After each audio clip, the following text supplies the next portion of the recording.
Assalamu alaikum everybody, this is Sikandar at MM Financials. I hope you guys are doing fine and learning with us. Page को जरूर like कीजिएगा, follow कीजिएगा, इसके साथ notifications को जरूर टर्न ऑन कर लीजिए since this is time sensitive content. आज था weekly close KSE 100 and I think we should have a wrap up of this week. इस वीक जो हमारे पास the worst possible news वो थी sanctions की from US.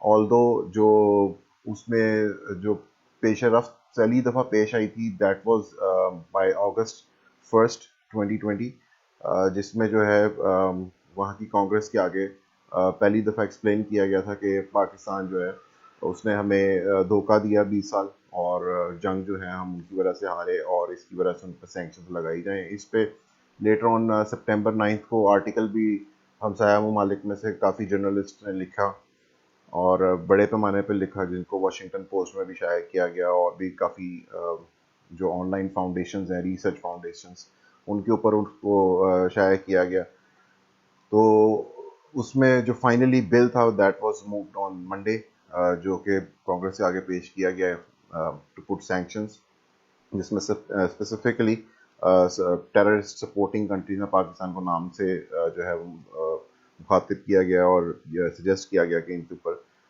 जो सैंक्शंस हैं वो लगाई जाएं, जिसकी वजह से हमने मार्केट में देखा कि एक तकरीबन 1300 पॉइंट्स ड्रॉप हुए इन अ सिंगल डे। और यहाँ पे मैं आपको ये थोड़ा सा ज़रूर बताना चाहूँगा कि although technical analysis were suggesting it, क्योंकि मैं आपको पिछले कुछ हफ्ते से कह रहा था कि बार बार अगर हम 47,000 पॉइंट्स के स्ट्रक्चर को टच करेंगे और टेस्ट करेंगे तो होता ही है कि the more a support or a resistance gets tested, the likelier it is to break towards that side. तो 47,000 का स्ट्रक्चर जो था दैट वाज अ सपोर्ट और बार बार उसको टेस्ट हो रहा था on a weekly time frame and on a daily time frame. और मैंने आपको तब भी बताया था कि थिंग्स आर टेलिंग के this can likely break to the downside. और डाउन साइड पे मैंने तब भी जो लोज थे जिसमें हमने फिबोनाची रिट्रेस की थी सिंस मार्च 20 लोज, तो उसके अंदर मैंने आपको दिखाया था कि 0.236 लेवल जो था वो एग्जैक्ट कॉन्फ्लुएंस में था with our last low at 43,000 and approximately 700 points. लेकिन जो वीकली का स्ट्रक्चर है वो तब तक बेरिश उसके ऊपर हम नहीं हो सकते जब तक कि हम लास्ट लो जो है उसके नीचे एक और लो नहीं बनाते। तो तब तक के लिए वीकली अप ट्रेंड में ही रहेगा जब तक हायर लोज बनते रहेंगे, क्योंकि हायर लो के बाद हायर हाई ही एक्सपेक्ट किया जा सकता है मार्केट से। तो इस वीक के अंदर इसके अलावा आपको पता है ऑयल इज गेटिंग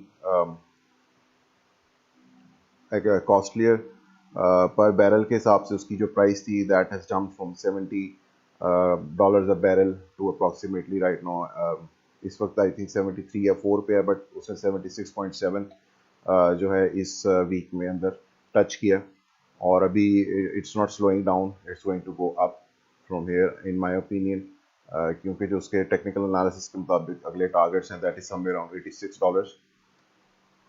तो उसमें भी जो है पाकिस्तान के अंदर पेट्रोल की कीमतें आई थिंक गवर्नमेंट ने बड़ी अच्छी कोशिश की है उसको कंट्रोल करने की और कर भी रही है, क्योंकि जिस तरह पेट्रोल इंटरनेशनली बढ़ रहा है हमारे यहाँ उस तरह से अभी नहीं बढ़ा। ऑल्दो पेट्रोल ऑब्वियसली 4 रुपये आज फिर महंगा हुआ है और इसके ऊपर काफ़ी बहस मुबासा भी पार्लियामेंट में चल रहा था। लेकिन आई थिंक कि जो मैक्रो इकोनॉमिक्स हैं और रीजनल इकोनॉमिक्स हैं वो भी उसके उसका इन सारी चीज़ों के अंदर बहुत ज़्यादा हाथ है। पाकिस्तान क्योंकि अब एक डोमेस्टिक प्लेयर नहीं रहा। You need to understand that कि जो इमरान खान के आने के बाद से जो डिफरेंट स्टांसेस हैं they have changed a lot और Pakistan is coming out as an international player in different sectors. तो उसमें जो है जब आपके स्टेक्स बढ़ते हैं तो आपके रिस्क भी बढ़ते हैं। तो yes the risk are getting bigger but the stakes are getting bigger as well, तो कीप दैट इन माइंड। और इसके अलावा जो हमारे करंट डेफिसिट अकाउंट डेफिसिट है वो भी बढ़ रहा था और उसमें plus rupee was not helping. Rupees ने इसमें जो हफ्ते है 170 प्लस टच किया, ओपन मार्केट में तो आई थिंक 171 या 2 तक भी गया, लेकिन स्पेकुलेटिव मार्केट्स में it has touch 170.5 I think. और स्टिल वो भी रुकने का नाम नहीं ले रहा। एंड उसकी भी कुछ वजूहत हैं। इम्पोर्टर्स जो हैं वो स्टैक कर रहे हैं उसको, स्पेकुलेटर्स जो हैं वो उसको लॉन्ग कर रहे हैं, फिर उसके बाद मार्केट में एक उसका आर्जी बहरान बना के प्रॉफिट्स मजीद बढ़ाए जा रहे हैं। सो कुल मिला के everything is not helping right now. Although finance minister में last week, not this week, last week उन्होंने जो है लेवरेज इम्पोर्ट जो था इम्पोर्ट्स के ऊपर वो भी ख़त्म किया था to help this situation out. लेकिन जो रुपी का बैलेंस आउट हुआ उसमें it actually triggered to the opposite side, और उसने जो है लोगों को और इम्पोर्टर्स को मजबूर कर दिया कि वो फौरी तौर पे अपने जो अगले 2-4 महीने की कंसाइनमेंट्स हैं उनके लिए जो पैसे हैं वो बाउंड कर लें with the current dollar rate जो उनको मिल रहा है। क्योंकि वो अनसर्टन है कि फ्यूचर में जो डॉलर है वो कहाँ तक जा सकता है। तो उसके लिए they are trying to make things certain for them for the next few months, क्योंकि इसके अलावा और वो भी कुछ नहीं कर सकते। अगर वो कर भी लेते हैं ऑब्वियसली सारा पैसा तो वो अपना बाउंड नहीं कर सकते डॉलर के अंदर। तो कुछ महीने की आसानी के लिए they are doing it, but let's see how it turns out. देखते हैं अब चार्ट्स के अंदर। वीकली टाइम फ्रेम के ऊपर हमारे पास KSE 100 में कोई एज सच चेंजेस नहीं है। जब तक मैंने आपको बताया था this is the line in sand. Weekly time frame के ऊपर 43,740-50 पॉइंट्स अप्रॉक्सीमेटली, इसके नीचे जो है वीकली क्लोज नहीं होना चाहिए, वरना हमारा जो स्ट्रक्चर है ट्रेंड का वो ब्रेक हो जाएगा। डेली टाइम फ्रेम्स में हमारे पास अभी तक कंफर्मेशन नहीं आई ऑफ अ डाइवर्जेंस। कंफर्मेशन आ सकती है 45,227 पॉइंट्स। इसके अलावा शॉर्टर टर्म टाइम फ्रेम में मैंने कल भी आपको दिखाया था कि परसों 3 स्टेप डाइवर्जेंस थी जो कि कल प्ले आउट हुई, और अभी हम एक स्क्वीज में है between 3 moving averages which is 21 EMA, 50 simple and 55 exponential moving average. इन तीनों में हम स्क्वीज हैं इस वक्त price action. Let's see if we break the downside और टू द अप साइड। जो भी ब्रेक होगा उससे अगली सपोर्ट या अगली रेजिस्टेंस के ऊपर आपकी ट्रेड जो है वो मिल सकती है।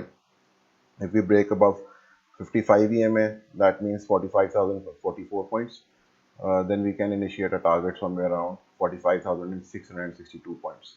और इसी तरह to the downside last move जो है हमारा local low, that is going to be the target to the downside, that is 44,127। any sort of a close below this one will further initiate the moves to the downside। इसके साथ ही USD to PKR में चलते हैं। यहाँ पे भी हमारे पास कुछ मज़ीद इस वक्त नहीं है देखने को, ऑल्दो जो चीज़ इस वक्त देखने वाली है वो अगले 8 घंटे 41 मिनट में वीकली क्लोज है, और this is going to be a second weekly consecutive close above 168.3, 170.59 पर इस वक्त हम खड़े हैं। और स्टोकेस्टिक जो है दे आर गाइडिंग अस कि अगर हम 170.39 के ऊपर अगर हमने आज वीकली क्लोज कर दी तो we are going to initiate further targets to the upside. Stochastics are going to remain to the upside. So we have to see weekly close अगले 8 घंटे 40 मिनट में कहाँ पे होता है। उसके हिसाब से जो फर्स्ट था extension level that was 178.4, this is going to be the first target. वो 1 2 3 4 5 हफ्तों में भी हिट हो सकता है, महीना सवा महीना, और उससे ज़्यादा तेज़ी से, जितनी तेज़ी से होगा तो उतना ज़्यादा जो है वो आप कह सकते हैं कि it's going to be a risky move to the upside, क्योंकि उसके बाद एक क्विक ड्रॉप भी हो सकता है नीचे की तरफ। तो will have to watch and see कि वीकली क्लोज क्या होता है आज। अगर तो 170.39 से ऊपर वीकली क्लोज होता है तो I think there is going to be further continuation to the upside, क्योंकि स्टोकेस्टिक जो है वो दोबारा ऊपर का मूव कर लेंगे। इसके अलावा बिटकॉइन, मैंने लास्ट टाइम आपको बताया था कि bitcoin needs to come up as soon as possible above this 50 period moving average, which I gave you the price target of somewhere around 0.236 Fibonacci level। यही Fibonacci level लगा हुआ था, which is 47,000 and approximately, let me guide you, 47,600 somewhere around, sorry 400 approximately। इस वक्त हम exactly 50 and simple के ऊपर आ चुके हैं और 0.236 लेवल के पास खड़े हैं, और ये बहुत ज़रूरी था क्योंकि मैंने तब भी बताया था कि अगर ये नहीं फौरी तौर पे अगर ये ना हुआ तो bitcoin could see some disasters move to the downside. और fortunately we have got the move, और इसके साथ मंथली क्लोज भी था. Let's go to the monthly for bitcoin. You can see over here, यहाँ पे मंथली में हम एक बहुत ही बेरिश एंगल्फिंग कैंडल बना रहे थे, जिसमें से काफ़ी हिस्सा जो है वो बॉटअप हुआ और लोकल लो बनते बनते बच गया. अगर हमारा क्लोज होता समवेयर अराउंड 41,200, तो ये एक लोकल लो बनना था, विच मीन्स कि इट्स अ लोअर हाई. और लोअर हाई का मतलब था कि we have a double top situation over here and the targets could initiate to the downside. अभी खतरे से हम बाहर नहीं निकले, अभी on a monthly time frame. अभी यहाँ पे हमने जो लोअर हाई है फॉर्मेशन, वो तो हमने बचा ली with a close somewhere around 43,900. लेकिन जो इस वक्त हम इन्हें इनिशिएट की हुई है ये move, this needs to close above this previous 2 months high. यानी कि हमें बेसिकली जो अक्टूबर है that needs to close above 47,300. Else वो उसमें दोबारा हमारे पास चांसेस हो जाएंगे कि जहाँ पे भी हमारे पास प्रीवियस बॉडी रिट्रेस हुई, we will form a local high and the double top formation will resolve itself. तो उसके लिए we need to close the month of October above $47,300 for bitcoin. Shorter term time frame में चलते हैं. यहाँ पे हम तमाम मूविंग एवरेजेस के ऊपर आ चुके हैं on a 4 hour time frame. You can see it over here. अब होना ये चाहिए कि ये जो 200 सिंपल मूविंग एवरेज है, इसके नीचे हमें क्लोज नहीं करना ऑन अ 4 hour. और एक हेल्दी कंसोलिडेशन हम उसके ऊपर कर सकते हैं. और हमारे पास जो रेंज है that is going to be $46,245. इस रेंज के नीचे हमें नहीं आना, और उतनी देर में जो स्टोकेस्टिक है they can cool off, come down, they can cool off and then start a new move to the upside. So this is now for the bitcoin. इसके अलावा ऑयल में चलते हैं. ऑयल में मैंने आपको बताया था कि 21 EMA is going to be our support. और ये जो फिब लेवल 0.786 है, that should be more than enough for the pull back.